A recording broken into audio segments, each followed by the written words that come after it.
সময় যত যাচ্ছে ব্রাজিলের জার্সিতে ভিনিসিয়াস জুনিয়র ততই ভয়ঙ্কর হয়ে উঠছেন। একসময় ক্লাবে পারফর্ম করে জাতীয় দলে হতাশ করলেও ধীরে ধীরে তিনি সেটা কাটিয়ে উঠছেন। নেইমারের অনুপস্থিতিতে তিনি এখন ব্রাজিলের তুরুপের তাস। ভিনি এখন নিজে গোল করছেন, সতীর্থদের দিয়েও গোল করাচ্ছেন। তার তুখর গতির সাথে চোখ ধাঁধানো ড্রিবলিং আর নিখুঁত ফিনিশিং এ প্রতিপক্ষ যেন দিশাহীন। অথচ কিছু বছর আগে ভিনিকে শত সমালোচনা শুনতে হতো শিশুসুলভ সব গোল মিসের কারণে। ড্রিবল করতে গিয়ে বল হারাতেন অহরহ। সেখান থেকে নিজেকে এতটা বদলে ফেলা সহজ কোনো কাজ নয়। এর পেছনে তার পরিশ্রম, প্রতিভা ও চেষ্টার মেলবন্ধন রয়েছে। ভিনির এই উত্থান তার জন্য যতটা দরকার ছিল তার চেয়ে বেশি দরকার ছিল ব্রাজিল ফুটবলের জন্য। দীর্ঘ এক যুগ ধরে ব্রাজিল দলের পুরো আক্রমণ ভাগের চাপ এবং সতীর্থদের প্রত্যাশার বিশাল বোঝা একে টেনেছেন নেইমার জুনিয়র। দলের সাফল্যে নেইমারের বিকল্প কিছু ছিল না। তিনি চোটে পড়লেই দল খাদের কিনারায় পৌঁছে যেত। এই অবস্থা চলেছে দীর্ঘদিন। 2022 বিশ্বকাপের পর নানা কারণে নেইমার দলের বাইরে ছিলেন। তখন থেকে মূলত ব্রাজিলের আক্রমণ ভাগে ভিনি নির্ভরতা বাড়ে। ভিনিও দলের দুঃসময়ে প্রধান কাণ্ডারি হিসেবে নিজের কাঁধে দায়িত্ব তুলে নেন। 2024 কোপা আমেরিকায় তিনি একাধিক গোল করেন। পাশাপাশি গুরুত্বপূর্ণ অ্যাসিস্ট ও অন্যান্য ভূমিকাতেও তিনি ছিলেন সক্রিয়। এরপর 2026 বিশ্বকাপের বাছাই পর্বের ম্যাচগুলোতেও ভিনি গুরুত্বপূর্ণ অবদান রাখেন। যতভাবে পারা যায় দলের সাফল্যে অবদান রেখে তিনি হয়ে ওঠেন ব্রাজিল সমর্থকদের আস্থার প্রতীক।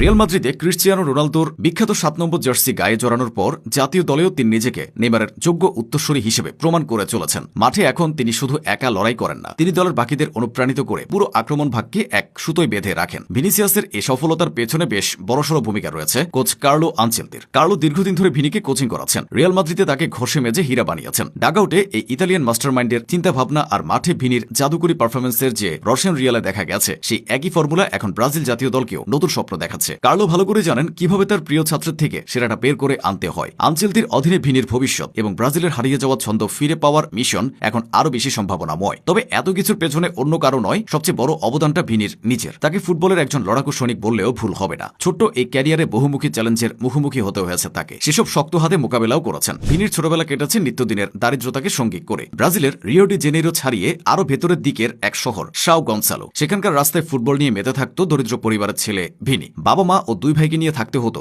দিদিমার বাড়িতে। নিজেদের বাড়িও ছিল না। এত সীমাবদ্ধতার মাঝেও ভিনির প্রতিভা ম্লান হয়ে যায়নি। মাত্র 10 বছর বয়সে তাকে সাইন করায় ব্রাজিলের বিখ্যাত ক্লাব ফ্লামিঙ্গো। বাড়ি থেকে 2 বার বাস পাল্টে ফ্লামিঙ্গো ট্রেনিং সেন্টারে যেতে হতো ভিনিকে। এরপর 3 বছরের মধ্যে অনূর্ধ্ব 15 দলের হয়ে অভিষেক। ভিনির বয়স যখন 14, তখন ফুটবলে পুরো মনোযোগ দিতে কাকার সঙ্গে গ্রাম ছেড়ে শহরে চলে আসেন। সেটা ছিল তার জীবনের সবচেয়ে বড় সিদ্ধান্তগুলোর একটি। সেই সিদ্ধান্ত যে সঠিক ছিল তার প্রমাণও পান হাতে নাতে। 2017 সালে ব্রাজিল অনূর্ধ্ব 17 দক্ষিণ আমেরিকান চ্যাম্পিয়নশিপ জেতে। সেখানে সেরা ফুটবলারের পুরস্কার পেয়েছিলেন ভিনি। এরপর তার রিয়াল মাদ্রিদে আসা, সেখানে নিজেকে মেলে ধরা, তারপর জাতীয় দলের হয়ে বিশ্বমঞ্চে নিজের সেরাটা নিংড়ে দেয়া। প্রশ্ন হলো, ক্লাব ফুটবলের সব শিরোপা জিতে নেওয়া ভিনি কি পারবেন ব্রাজিলকেও তাদের অধরা সাফল্য এনে দিতে? উত্তরটা সময় বলে দেবে।